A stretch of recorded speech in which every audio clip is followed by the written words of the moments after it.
e a revelação profunda da sua palavra, aquilo que nós precisamos de ouvir, não aquilo que nós queremos. Fale conosco, Senhor. Isso pedimos e agradecemos, em nome de Jesus Cristo, o teu Filho amado que vive e reina para todos sempre. Amém e graças a Deus. Glória a Deus. Eu quero trazer uma palavra para a sua igreja, baseada nesse texto. Tipo, é a cruz de Cristo. E esse texto é um texto assim, bem profundo, mas ele é muito profundo, porque quando você faz seminário, você vai estudar esse capítulo 16, ele há um debate muito grande a respeito do fundamento da igreja, né? Se a igreja está fundamentada em Pedro, se ela está fundamentada em Cristo, ou se ela está fundamentada no discurso de Pedro de fé. Então eu já preguei aqui algum tempo atrás, sei lá do verso 17 em diante, né, do verso 13 até o verso 18, vai falar sobre isso.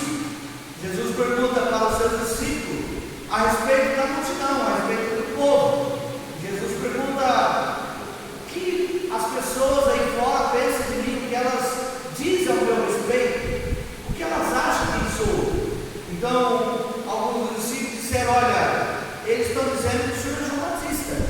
O outro diz: não, eles dizem que o Senhor é Elias, que o Senhor é Jeremias. E alguns disseram: olha, estão dizendo por aí que o Senhor é um dos profetas. E Jesus então virou para os discípulos e fez uma pergunta: e vocês? Quem vocês acham que eu sou? Então Pedro tomou a palavra e disse: tu és o Cristo, o Filho do Deus vivo. Então o Senhor Jesus fez uma afirmação sobre essa palavra que Pedro trouxe. Ele diz: olha, bem-aventurado é tu, Simão Barjonas, a ti não foi revelada carne e sangue, mas o meu Pai que está no céu. Então Jesus, ele elogiou aquela atitude de Pedro, uma atitude até então para Jesus, uma atitude madura, a respeito da sua declaração.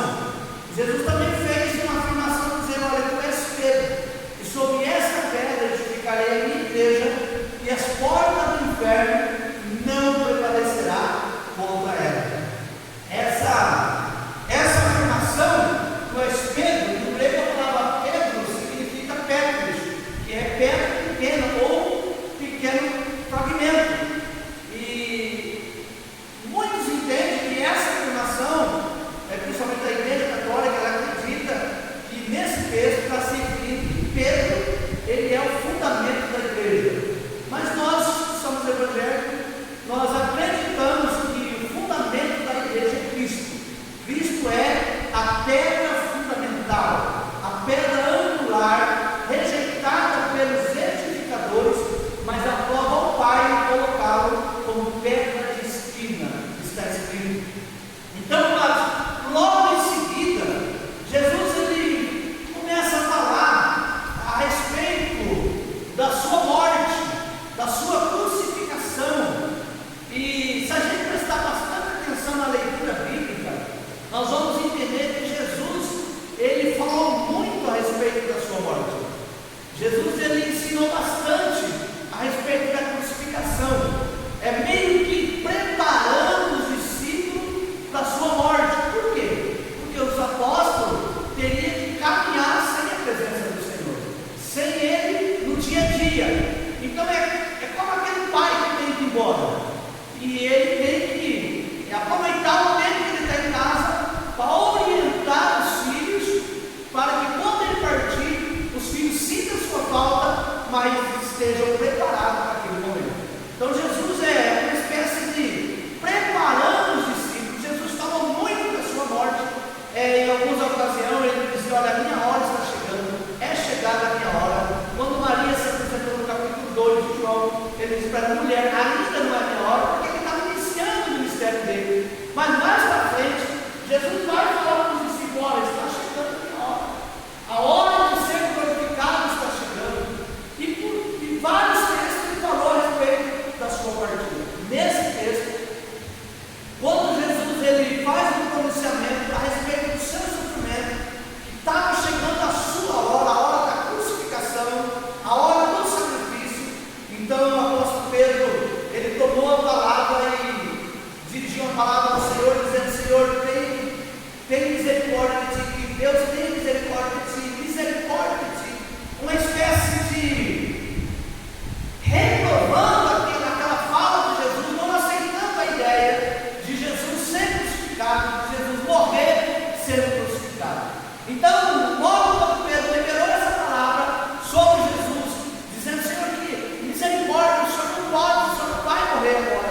está muito longe, como dizer, agora não, e tentando impedir, né, com a sua fala, aquilo que seria a vitória, aquilo que seria o triunfo de Deus sobre a morte.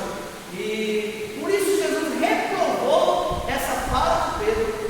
Poucos dias antes, Pedro tinha sido elogiado por Jesus, mas agora nessa fala, Jesus repreende ele e fala para ele: para trás de mim, Satanás, que não compreende as coisas do céu, mas somente as coisas da terra. Então Pedro, ele é exortado, ele é reprovado nesse momento, através da sua fala, através do seu posicionamento.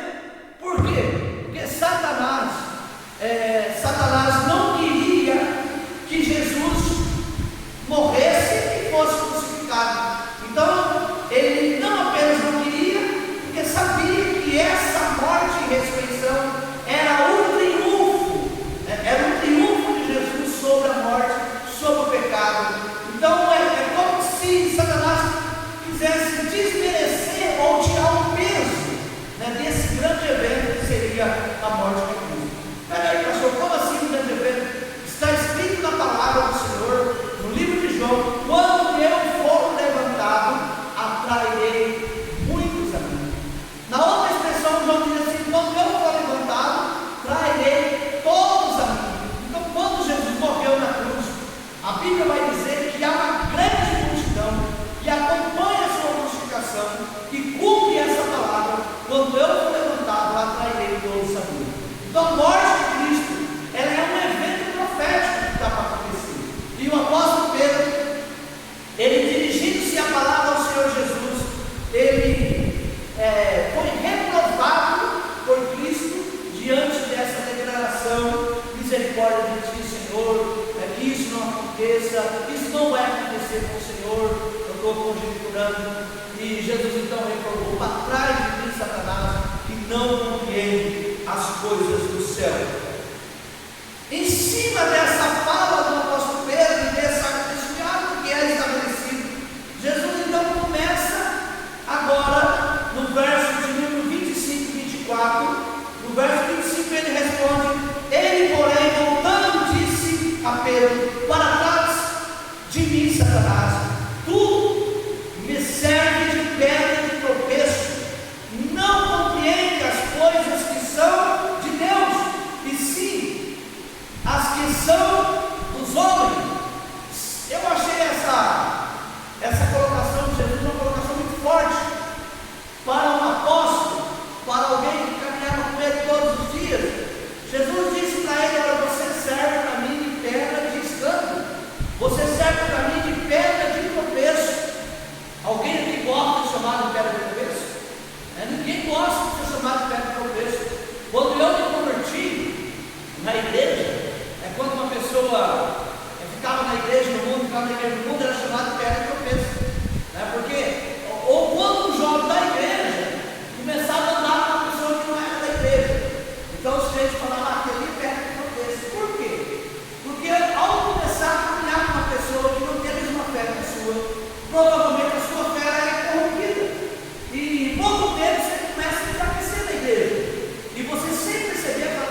12 pessoas que se rendem à cruz. E começa o filme, um pregador está no farol pregando bem negro, e o pastor está vindo, para aquele farol, e ele está com uma cruz gigante, carregando aquela cruz no meio da avenida, e as pessoas que ele vai encontrando, ele vai falando a respeito do poder da cruz, se as pessoas acreditam na cruz. E ele chega no farol e fala para o pastor: você acredita na cruz? O pastor diz: eu sou pastor. Ele diz: mas eu não perguntei se você é pastor, eu perguntei se você acredita na cruz de Cristo. Vai um grande ensinamento para nós.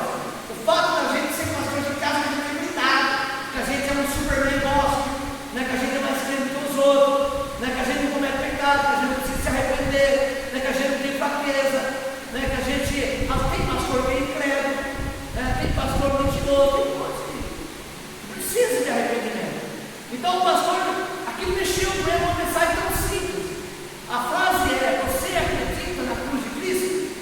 O que é a cruz de Cristo? O que é a cruz de Cristo? Ela representa para nós. Eu particularmente não gosto de cruz na igreja, eu não permiti nas igrejas do pastoreio que tivesse cruz no altar. Nessa igreja aqui, uma vez de novo, chegou no nível pastor, eu fiz uma cruz gigante, lá muito boa, lá na outra igreja, e o senhor já faça muito melhor, não é comigo que eu vou naquela igreja. Eu falei: muito obrigado, eu não gosto de cruz, porque a cruz é um instrumento de tortura, e através desse instrumento de tortura, meu Cristo foi crucificado, morreu e teve uma morte, né, que ele mesmo não queria essa morte, né, ser levado à cruz, porque só ladrão, malfeitor, era o crucificado naquela época. Mas a cruz em si, o que representa a cruz? Qualquer lugar que você vê a cruz, você lembra logo o quê? Quem pode arriscar? Quando você vê a cruz, você pensa no quê? Pode falar. Libertação, mais alguém? Morte? Sofrimento? Mais alguém? Dor? Mais alguém? Pode estar. Quando vai? Não dá chance.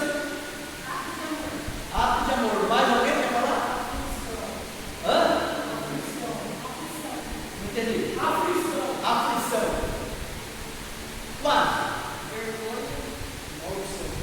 Maldição. Ele falou perdão? Qualquer lugar do mundo, não é no Brasil, em qualquer lugar do mundo, que alguém vê uma cruz, a primeira coisa que vem na mente dele é o nome de Jesus. Por isso a cruz, ela é como se fosse o símbolo do cristianismo. É claro que colocar o símbolo da fé no peixe, devido à multiplicação do peixe. Mas a cruz, ela é, praticamente, você pode, se você quiser usar isso aí, o símbolo do cristianismo é a cruz do nosso Deus. Porque qualquer pessoa que em qualquer lugar do mundo, na Coreia, na Romênia, na África, no Japão, na tribo indígena, em qualquer parte do mundo, que alguém vê uma cruz, a primeira coisa que vem na mente é Cristo. Aí o que nós vamos lembrar? Que através dessa cruz, Jesus Cristo, Filho de Deus, foi morto, crucificado, sendo inocente para perdoar os nossos pecados. Então a cruz, ela retrata o sofrimento. Alguém diz: o sofrimento, ela retrata o nosso pecado, ela fala de perdão, ela fala de amor, ela fala de misericórdia, ela fala de sofrimento, ela fala de arrependimento, ela fala de uma nova oportunidade, ela fala de uma nova vida, ela fala de um plano de salvação. Amém? Então a pergunta daquele pregador para o pastor é: você acredita no sofrimento da cruz? O que é isso? Se alguém perguntar para você acredita na cruz? Você disse: claro que eu acredito que o sofrimento de Jesus, o sacrifício de Jesus na cruz, ele é perfeito. E nós? Jesus, ele morre, nos dá um grande exemplo de sofrimento e de esvaziamento das coisas mundanas, das coisas terrestres. No livro de Filipenses, capítulo 2, Paulo vai dizer que ele abriu mão de um trono de glória, esvaziando de si mesmo.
siga-me.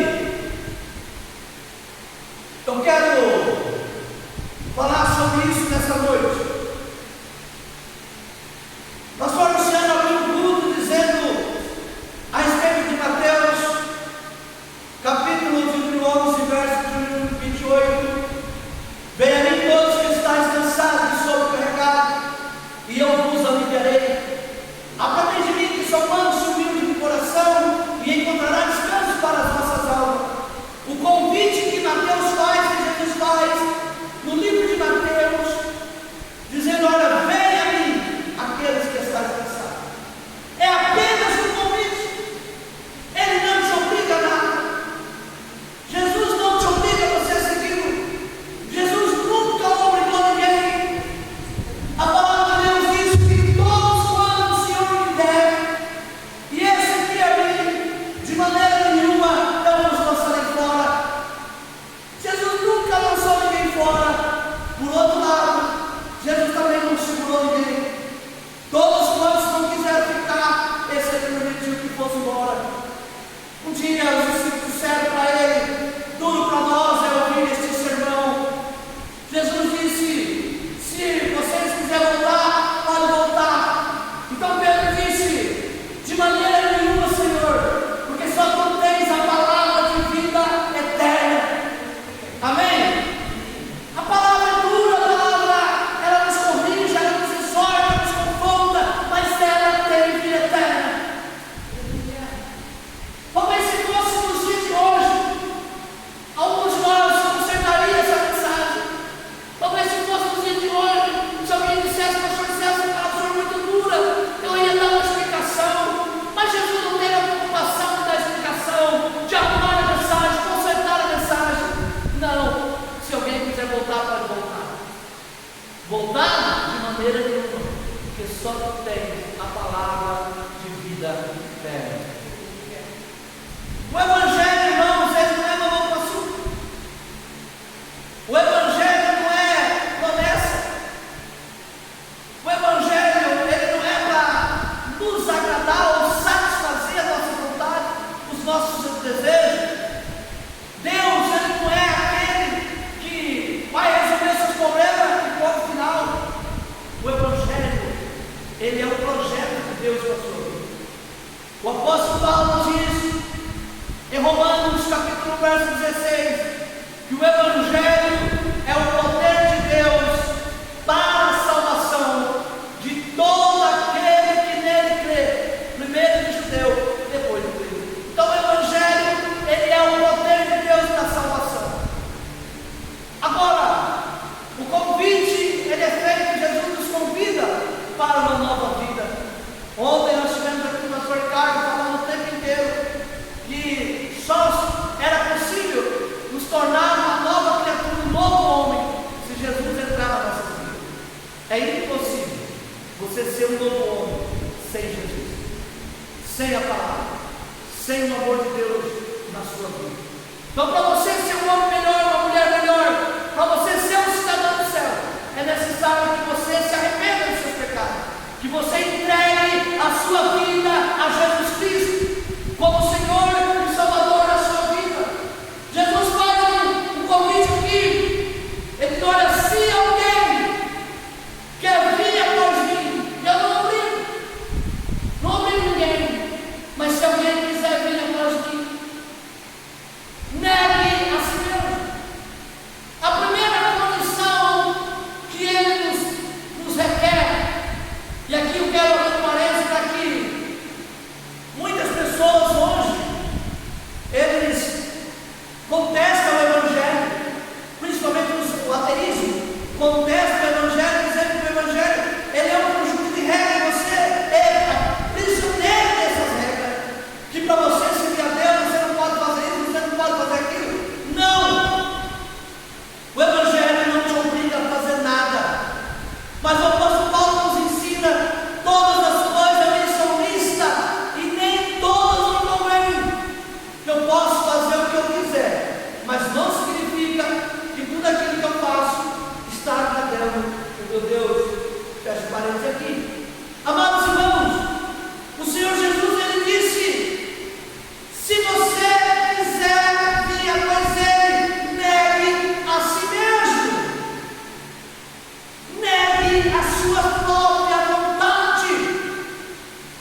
E ele fala, como eu estou bonito? A barriga parece que ele não sabe. Mas fala, como eu estou bonito? Comecei a caminhar hoje para o irmão, eu penso, o cara está descobrindo. Então, olha o tamanho da pança, mas olha os pés da bonito. A orelha parece uma palavra, mas ele acha que. O nariz, gigante. Magrelo que nem uma parede, cheio de pinta, tudo carijó. Branco que até está descascado. Mas ninguém fala mal. Agora vamos para o outro lado, as nossas vontades, os nossos desejos. O apóstolo Paulo diz que há uma luta gigante entre a carne e o espírito, porque os dois é uma guerra entre carne e espírito. Ou você agrada a sua carne, ou você agrada o seu espírito. Por que jejuar é tão difícil a gente jejuar? Porque é uma guerra entre a carne e o espírito. Você não vai só tomar os alimentos, mas você vai ter que ter um tempo de oração, de leitura, é um ambiente mais espiritual, aonde você estiver, você ultrapassa, fica mais concentrado. E o Satanás, sabedor disso, ele vai criar situações, vai levantar alguém para te provocar, alguém para precisar de soltar ali, alguém para oferecer para você algo que você não pode comer. Quando você sentado ali, quando ele chegou assim, passou na tua mesa de carne, tirando fininho do nariz, ofereceu assim para quem está no rapaz da boca. O Ciro Vitinho, ele ofereceu, não, de novo, o senhor não pode. Mas passou assim, com aquela bandeja. E nós estamos no jejum, Daniel, eu e minha família, só o José que está comendo carne, porque senão não tem aquela comida de escola. O José está fazendo outro tipo de consagração. E a vontade de entrar naquela bandeja vai começar. E o inimigo ele prepara isso. Ele prepara a pessoa para precisar do seu carro, do serviço, para te cutucar. Sabe o que é essa indireta? Ironia. Não tem nada que eu feito, mas do jeito que a pessoa irônica. Quando a pessoa usa de ironia para você, dá aquelas diretinhas, joga assim para você pegar.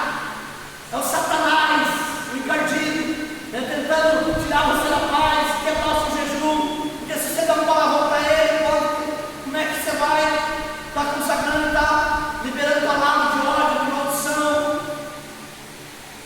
Negar a si mesmo, negar a nossa vontade.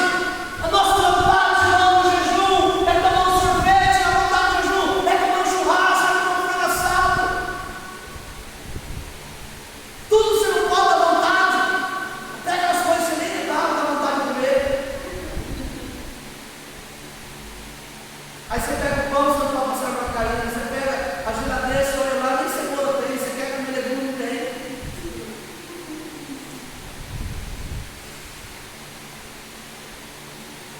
Negar a nossa própria vontade.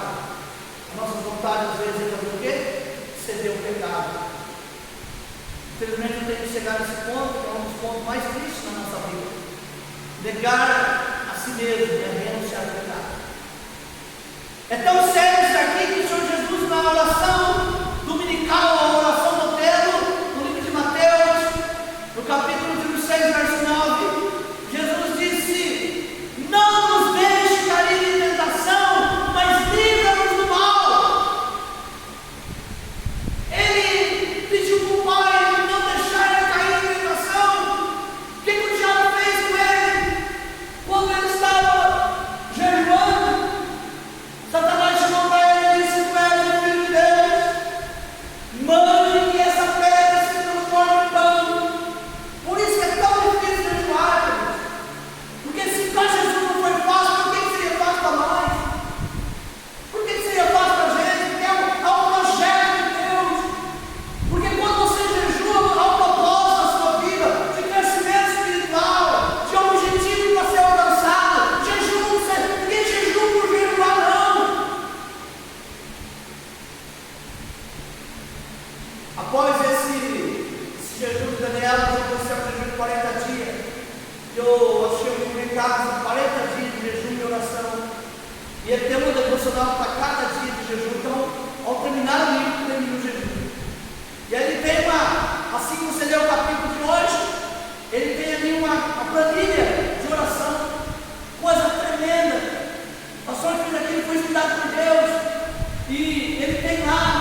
Isso daí é só um exemplo. No trabalho, qualquer coisa, para te roubar, negar a si mesmo é renunciar ao pecado. Aqueles que tinham problema com a bebida, eu sou um ex-alcoólico. Aqueles que tinham problema com a bebida, vem a vontade de tomar, você tem que rejeitar, você tem que resistir. Ceder à tentação é falar sim para o pecado. Ceder à tentação é falar sim para o pecado. Você cedeu. Todas as pessoas que cedem à tentação estão dizendo sim para o pecado. O que Davi fez, terceira? No tempo que os reis iam à guerra, Davi ficou em casa. E a Bíblia diz que lá no terraço ele viu Betseba tomando banho, sem roupa, e ele avistou aquela mulher e ele achou muito bonita. Então ele mandou trazer Betseba, ele cobiçou. E ele cedeu à tentação. E quando ele cede à tentação, Davi está dizendo sim para o pecado. O que é pecar? Pecar é errar o nome. Pecar é errar o nome. Quando você consegue negar a si mesmo, falar não ao pecado, você tem problema com bebida, está tendo uma festa ali, você está comendo, está gostoso, mas de repente o encardido começa a colocar a vontade de você tomar cerveja. Aquela cerveja começa a esquentar no seu nariz, a caipirinha, o vinho, sei lá, a bebida que você costumava tomar. Bate aquela vontade e você percebe que você não vai aguentar, que você vai cair na mentira do diabo, só um golinho, só não tem problema, só meia taça, só um copo. Então o que você vai fazer? Gente, a carne está boa, a festa está boa, mas eu estou indo. Não, fica aqui, não, porque rapaz, estou indo, eu estou indo. Sai fora! O que José fez? Quando a mulher de Potifar quis deitar com José, José era um homem bonito, ela agarrou ele, queria deitar com ele. Ele falou: olha, o seu marido colocou tudo sobre a minha autoridade, mas você pertence a ele, e eu não pecaria como meu Deus. Ela agarrou José, José saiu correndo, ela ficou só na capa de José. Aí ela mentiu, dizendo que José tinha agarrado ela. Mas a Bíblia diz que José correu do pecado. Talvez o maior problema de um ser humano, de um homem, esquece essa ideia de ser líder religioso, de um ser humano, de um homem. Por isso, tanto o pastor caindo, tanto o pastor luterano, tanto o pastor caindo no pecado, porque não acreditam, eles acham que eles são fortes. Eles acham que eles são tão fortes que eles podem enfrentar o pecado, que eles podem resistir ao pecado. A Bíblia diz que enfrentar e coisa a Deus, resistir o diabo e ele não tirar de vós. Mas se você não pode resistir, você tem que fugir. Uma das maneiras da gente não cair é fugir do pecado. Fugir do pecado. Em todo sentido, eu poderia entrar aqui em tantas áreas que às vezes nós não percebemos, mas nós estamos fazendo o jogo do diabo. Às vezes você não percebe, mas você está fazendo o jogo do Satanás. Você está cedendo, brincando com fogo, abrindo brecha na sua vida, portas estão sendo abertas. Se alguém quiser vir após mim, negue a si mesmo, negar a minha vontade, para fazer a vontade de Deus. Oh, meus irmãos, servir a Deus não é fácil, requer renúncia. Servir a Deus requer renúncia.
Se você está pensando em você, então pensa na sua salvação.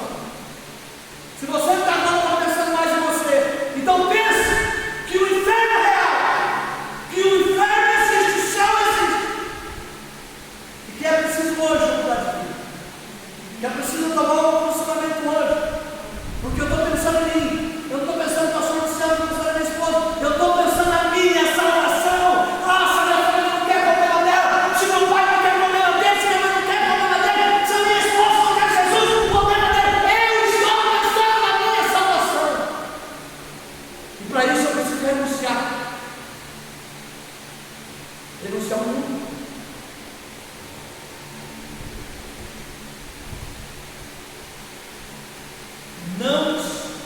Não ameis o mundo, nem o que no mundo há, porque tudo que há no mundo é concupiscência de carne, diz o apóstolo João na sua carta. Negue a si mesmo, negue a si mesmo. Às vezes na nossa casa, aqueles que são pais sabem o que eu estou falando, às vezes você tem vontade de comprar um tênis. É legal esse negócio de comprar tênis, comprar roupa. Quando a gente é sorteiro, o cara vai lá, 700, 800 no tênis, 300 na taça, 400 na taça, 200 na camiseta, só 4 na etiqueta. E por aí vai. Tudo de marca. Aí ele casa com uma coisa que casou agora, o João também. Aí o João vai ser pai agora. Vocês pensam, usar os dois lugares. Abençoado. Uma criança abençoada, cheia de saúde, né? É casado para construir uma família, não é isso? Uma família sem filho. Né? O filho, ele vem para coroar a família. É a bênção de Deus, a cereja do bolo. É, filho, por isso ele tem que ficar vendo o filho aí é a cereja. Por isso que Deus diz que os filhos são herança do Senhor, não é da gente. É nós que cuida deles. Aí quando nós lemos João Macedo, Mateus, aí temos rasgando a sola tudo furada. A calça só uma de passeio. Aí ele pensa, vai comprar. Aí ele lembra, né, 700 anos.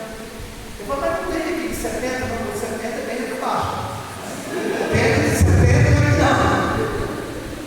Quando o cara sorteia, nem essas lojas ele entra. Vocês iam falar com o José, não, cara, o senhor é outro, aqui é só nessa turma. Estou aqui no lugar que ele viveu o tênis mais lá, uma calça, uma bermuda. Estou aqui só para fazer a vida me dar. Aqui o senhor não acha nada. Aí você tem que olhar assim as ondas, os dedos, e de fato, o trem é lá, está 400, bermuda de 130, meu irmão, bermuda é tudo ganhada. Minhas roupas é tudo ganhada. Aí você casou, né, Chico, você vai ter que comprar fralda, vai ter que comprar leite. Até aquelas pessoas mais bem-sucedidas, eles começam a se funcionar diferente. Então, para que você vai comprar um tênis de R$800? Você tem uma criança lá, você descarregar lá 3 caixas de leite. 3 caixas de leite. Você tem um miserinário com 3 caixas de leite, um pacote de fralda, um carinho de começo. Então você tem outra preocupação com isso. Aí você começa a fazer o quê? Abrir mão de você mesmo. Aí você passa a não usar mais roupa de marca. Você passa a não se preocupar mais com marca. Lanche todo final de semana comer lanche. Apesar que tem gente casada aqui que está com uma cuidado.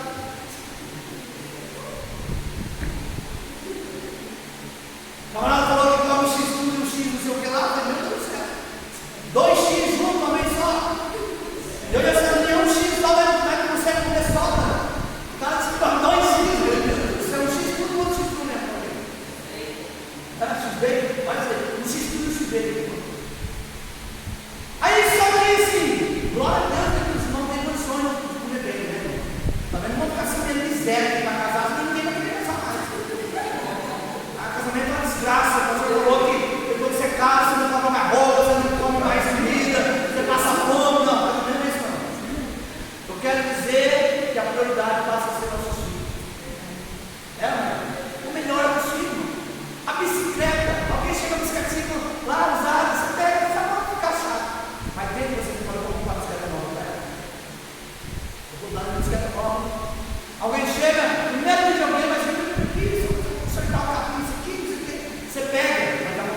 ele, dá um videogame para o seu filho. E por aí vai, a gente vai deixando de viver a nossa vida para cuidar do nosso filho. E não tem nada que nos alegra mais do que poder ver nossos filhos felizes. A gente pode, outra pessoa vai errar o que você está fazendo, mas você não está nem aí. Você vai fazer aquela festinha, só pagou aqui o painel, lá não sei quanto que custa, você é aluno do painel, você compra um vestido, compra um monte de coisa, gasta ali quase 1.000, até mais de 1.000 de festa, passa de 2.000. Tirou 800 do orçamento, não podia te dar dinheiro. Mas sabe para quê? Só para tirar os gatinhos e ver a hora ganhando risadas. Aí tem que comprar, aí tem que acabar, aí pronto. Deixar de viver a sua vida com Cristo. Eu estou fazendo uma analogia, porque é mais ou menos a ideia é essa. Jesus está dizendo, você deixa de viver a vida de vocês para viver para mim. E para andar comigo não é de qualquer jeito. Tem que negar o pecado, tem que negar as vontades, tem que negar os desejos, tem que negar a vaidade, tem que negar a cobiça. A vaidade é a pior coisa da nossa vida, irmão. É a pior coisa.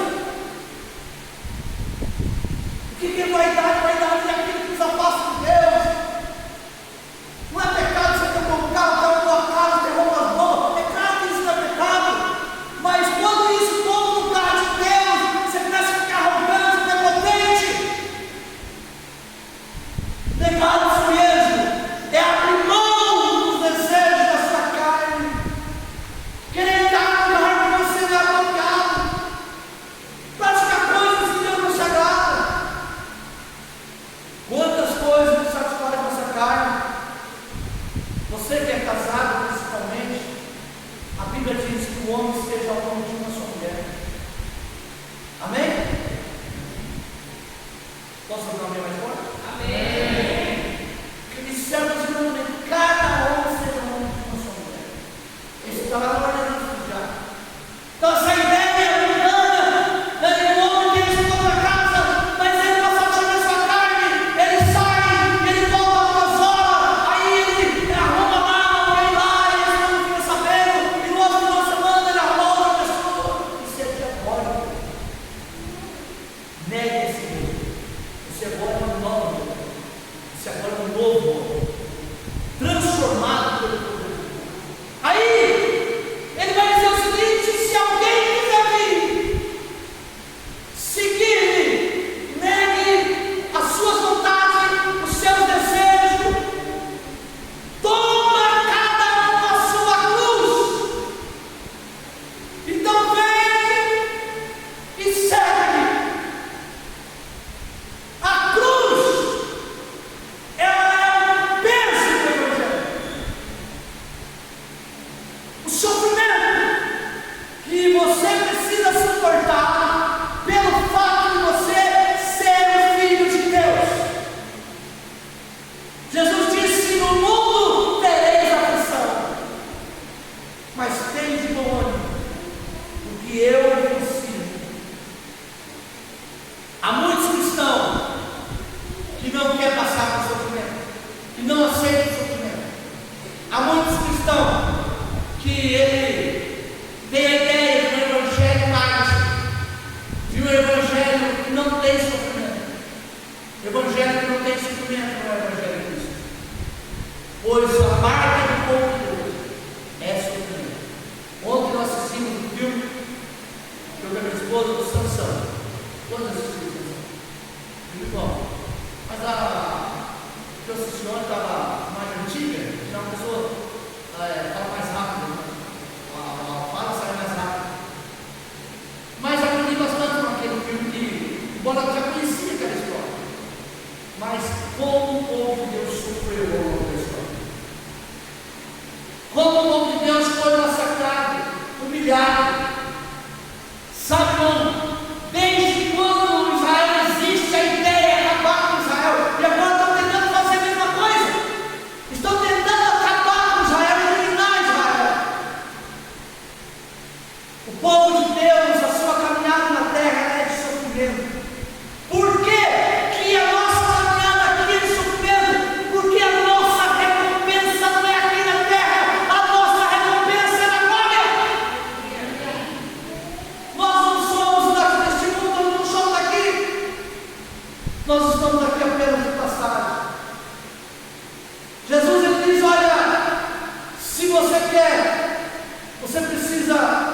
tomar a sua cruz e então me seguir. Tinha um desenho, não sei se os irmãos já viram na internet. As pessoas carregando na cruz, várias pessoas carregando na cruz. E eles vão carregando na cruz. E no meio do caminho alguém achou que a cruz estava muito pesada. Ele pegou, cortou um pedaço. Andou mais um pouco. Pegou, cortou um pedaço. E aí foi carregando um pouquinho de cruz. E o resto do pessoal, todo mundo carregando aquela cruz grande, pesada. Só quando chega num lugar que eles têm que atravessar, tipo um penhasco. Então aquelas pessoas que não tinham cortado a cruz, colocaram a cruz e passaram por ela, atravessaram.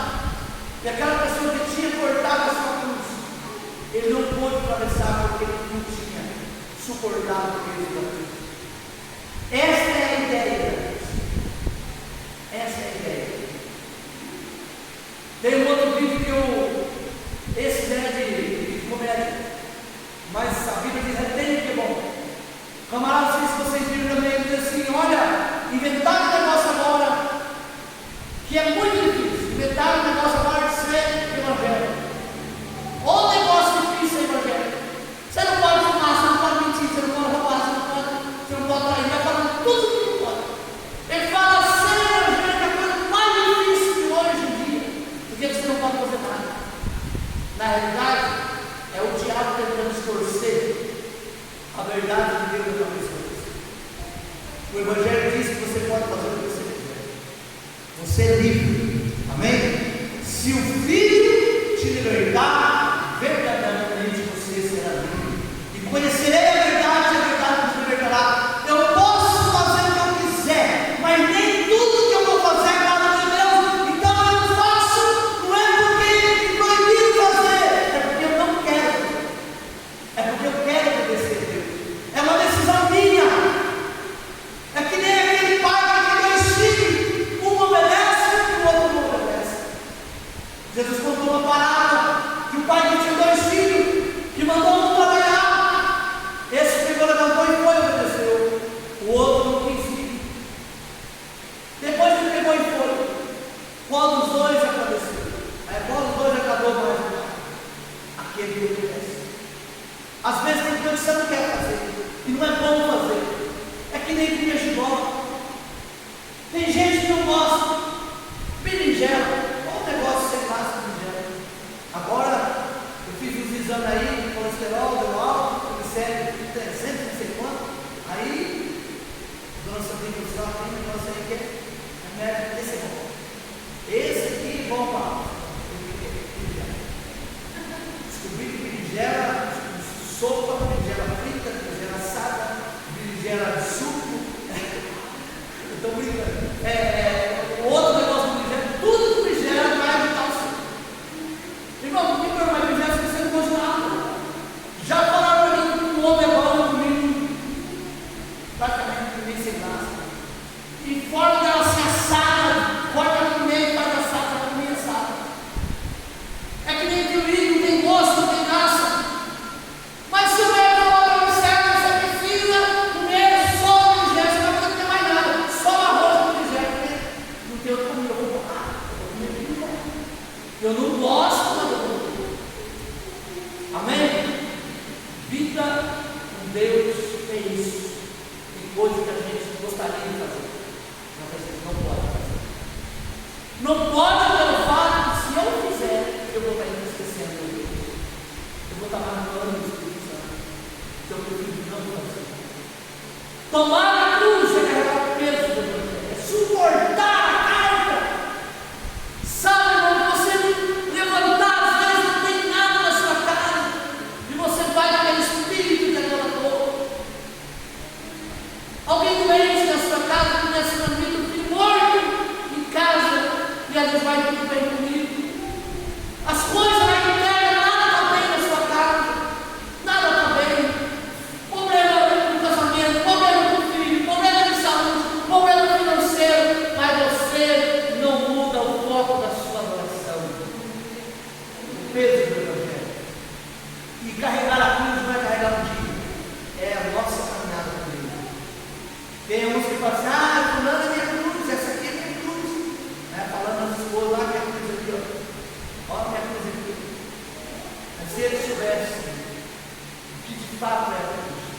cruz, ela representa para nós, hoje, o peso do Evangelho.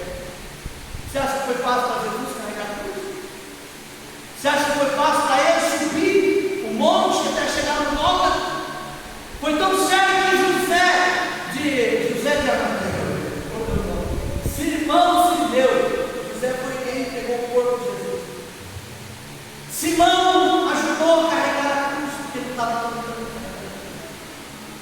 Mas no meio da sua caminhada, mas existe alguém que vai te ajudar a carregar a cruz. Aquela pessoa que vai orar com você, aquela pessoa que vai te liberar uma palavra, que vai falar: para com isso, rapaz, levanta a cabeça, segue em frente, há uma saída, Deus é a sua saída, você vai ver como é que as coisas vão melhorar. Não abre mão da sua família, não abre mão dos seus filhos, não abre mão disso. Alguém que vai ajudar você a carregar as coisas, mas a responsabilidade de carregar a cruz é minha. Quantas pessoas me ajudaram a minha caminhada? Quantas vezes eu sem força, e de repente eu mandava alguém para nos ajudar. Alguém que, de repente, você nem imaginar, a pessoa se apresenta e se coloca na posição para te ajudar a carregar a cruz. Que Deus te abençoe. Que você aprenda nessa noite. Servir a Cristo é renúncia. Não tem glamour em servir a Cristo. Servir a Cristo é a maior mentira que tem, uma vida de glamour, uma vida de fama, de sucesso, de dinheiro, de conquista, de bens materiais. Isso aí não é evangelho. Isso não é evangelho. O evangelho de Cristo não é isso. O evangelho de Cristo é renúncia. O evangelho de Cristo é cruz. Até porque, queridos, você não vai levar nada. Nós não vamos levar nada. Toda essa mentira que conta por aí. Olha, você precisa ser isso, você precisa prosperar, você precisa disso. Não. Você não vai levar nada. Existia um poema que eu tinha ele em forma de vídeo. Ele era espanhol, estava lá na letra de Deus. Alguém morreu, levou a maleta. Quando ele chegou lá, chegou do céu, melhor tinha uma maleta. E ele perguntou: o que é isso? Disseram para ele: que é a sua maleta. Ele falou assim: mas o que tem nessa maleta? Tudo que você conquistou em vida está nessa maleta. Então ele, entusiasmado, falou assim: está minhas fazendas, está meus carros. Então está meus filhos aqui nessa maleta. Não. Nessa maleta não está os seus filhos. Seus filhos não te pertencem. Os seus filhos é herança do Senhor. Os bens materiais que você tinha, você era mordomo apenas, não era seu. E vai perguntar: então minha esposa, a sua esposa também não te pertencia. Você era apenas mordomo. Ele vai perguntando tudo que a gente corre atrás nessa vida e que a gente luta para ter, nada daquilo tinha dentro daquela maleta. E quando ele abre a maleta, para surpresa dentro da maleta estava vazio. Aquela pessoa diz para ele: a única coisa que você leva nessa vida é a sua vida com Deus. Ele traz uma reflexão. Por isso, ame as pessoas, pratica a palavra, faz o bem, ajude, seja humilde, seja generoso, trata bem as pessoas, deixe de ser arrogante, deixe de ser orgulhoso, porque dessa terra nós não temos nada. Porque nós vamos chegar, e quando a gente se apresentar diante do nome e abrir nossa maleta, nela não vai ter nada. A única coisa que vai ter é se você levou uma vida reta diante de Deus. Você vai chegar diante do Pai. Você vai dizer: eu não estou aqui com vazio. Eu te servi. Eu levei uma vida de santidade quando estava na terra. Hoje é a nossa chance. É a nossa oportunidade de nos posicionar. Renunciar ao mundo. Renunciar aos desejos da nossa carne, às nossas vontades, ou continuar fazendo tudo que a gente acha que é certo e que não há problema nenhum. Eu finalizo essa mensagem um texto que Jesus disse: logo essa noite pedirão a sua alma. E que tu tens para apresentar e para vencer. Ficamos de pé.